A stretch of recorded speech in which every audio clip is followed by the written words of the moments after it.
الحمدللہ رب العالمین والصلاة والسلام علی سید المرسلین اما بعد فاعوذ باللہ من الشیطان الرجیم بسم اللہ الرحمن الرحیم۔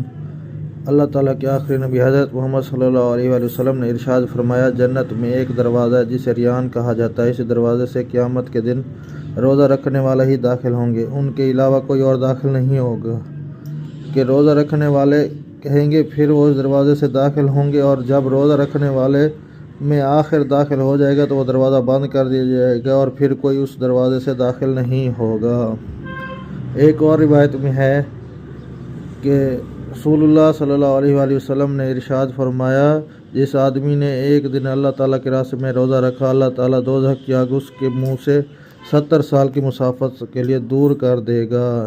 ایک اور روایت میں ہے کہ رسول اللہ صلی اللہ علیہ وآلہ وسلم نے ارشاد فرمایا، جو بندہ بھی اللہ تعالیٰ کے راستے میں ایک دن روزہ رکھتا ہے تو اللہ تعالیٰ اس کے دن وجہ سے اس کے چہرے کی دوزخ کی آگ سے 70 سال کی دوری کے برابر کر دیا جاتا ہے۔